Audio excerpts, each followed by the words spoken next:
Peter Frecklepan, a British historian who wrote the book Silk Road, A Brand New World History, said the Silk Road once shaped the past world, even shaped the present world, and will also shape the future world.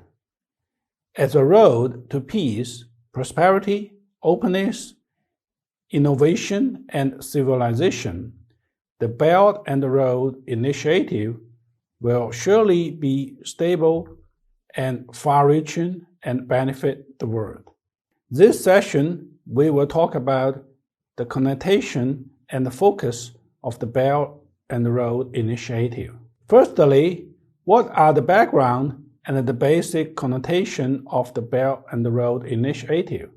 This is an era full of opportunities, and all countries are pursuing peace, development, and cooperation.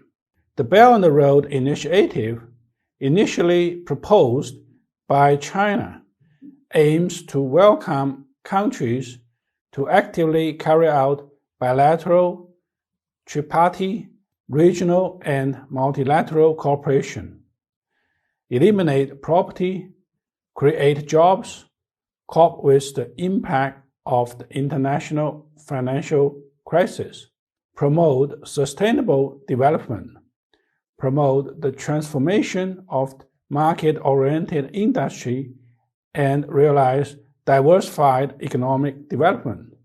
The Belt and Road Initiative is an open, inclusive regional cooperation initiative, rather than an exclusive and closed small circle of China. Today's world is an open one.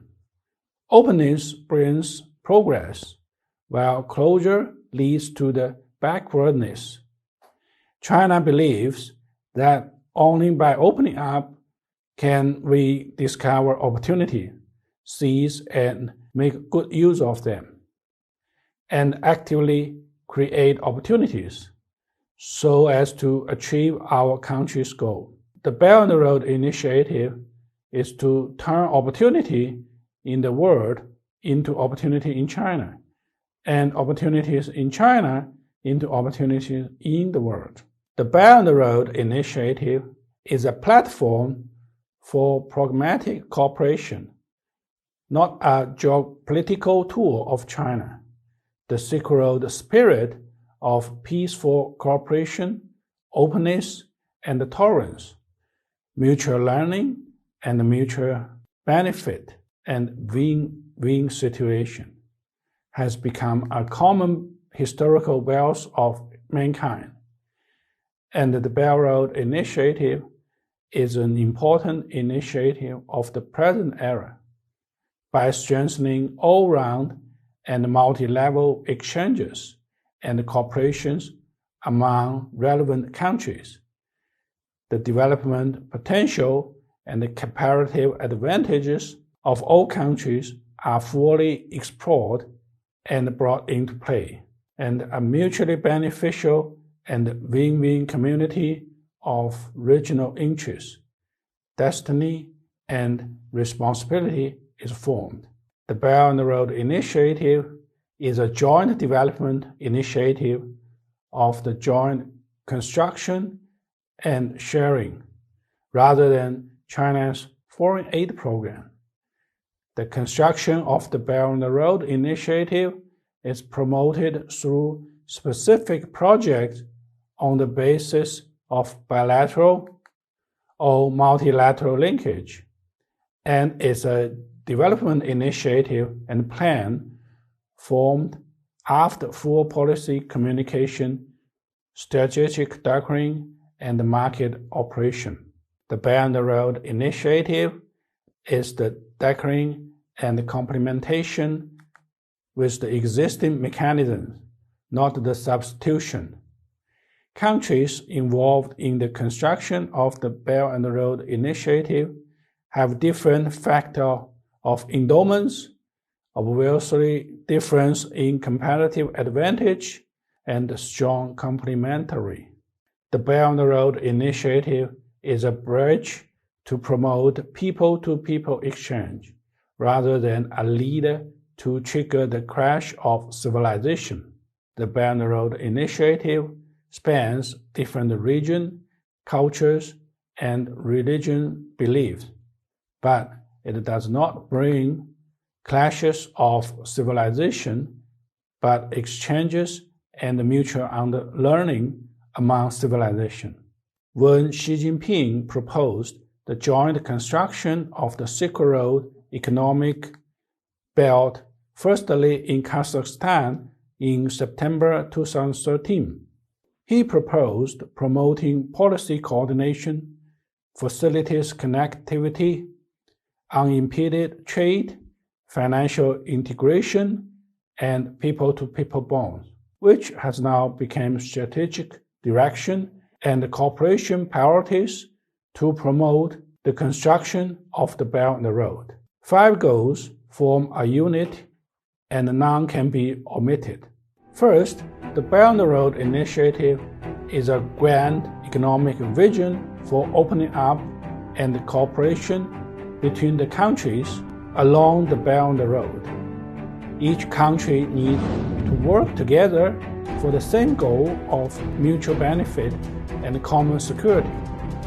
Mutual political trust is the precondition for the Belt and Road Initiative. As there are many countries along the Belt and Road, there will be some difficulties in carrying out specific projects due to complicated situation, numerous security hazards, gloomy international economic situation, and possibilities of emergencies in case of instability.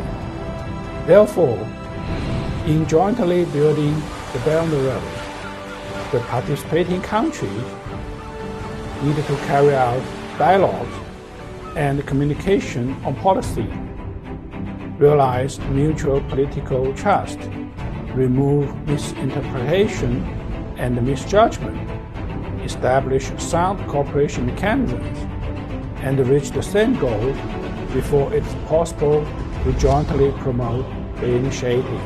Secondly, efforts should be made to improve regional infrastructure, generally form a safe and efficient land-sea-air channel network, and bring connectivities to high level. Improving construction is the most fundamental building of the Belt and Road Initiative. The economic development of many economies along the Belt and Road remains at a low level, and their infrastructure is underdeveloped. What's more, high mountains, deserts, rivers hinder transport and bring inconvenience in transporting goods and people. Infrastructure construction refers to not only building the infrastructure of highways, railways, airports, and seaports, but also oil and gas pipelines, power grids, and cross-border optical fiber channels, as well as infrastructure facilities for internet and telecommunications. Thirdly, effort should be made to further raise the level of investment and infrastructure facilities for internet and trade facilitation, generally form a high-standard network of free trade areas, and make economic ties closer and deepen mutual political trust. In recent years, significant progress has been achieved in trade between China and the country along the Belt and Road, but still various trade barriers made it inconvenient to expand communication. Therefore, it is necessary to facilitate the flow of trade, investment, and labor, and the broadening trade and investment through cooperation in information exchange, customs, and certification. Fourthly, building the Belt and Road needs a fund of more than $1 trillion, and no country is able to afford such colossal spending. And no country is able to afford such colossal spending. It is only possible to collect the funds through market cooperation. On the one hand, it is necessary to put into full use the Silk Road Fund that has been established. On the other hand, it is necessary to put into full use financing of the countries involved. Moreover, efforts should also be made to fully create convenience for the input of private capital from each country and guide commercial equity investment funds and social funds to take part in joint building the Belt and Road. Countries involved may reduce costs through currency swap and other similar means. Fifthly, people to people and the cultural exchanges should be broadened and deepened.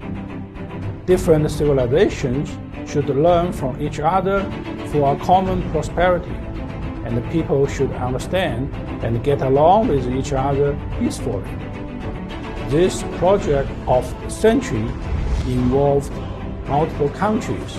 If widely supported by the people of the countries along the Belt and Road, will be implemented much more successfully. Otherwise, it will undergo a very hard time. Therefore, it is necessary to inherit and carry out the spirit of friendly cooperation as embodied in the Asian Silk Road. Carry out people-to-people and cultural exchanges to a broad extent. Promote scientific, technological, and intellectual exchanges and interactions. Encourage the markets of education, employment, tourism, and talents to open up. Strengthen varied ways of cooperation, including media cooperation and tourism cooperation, and to exchange mutual cooperation and understanding, and jointly push forward the Belt and Road initiative. This is the end of session 2.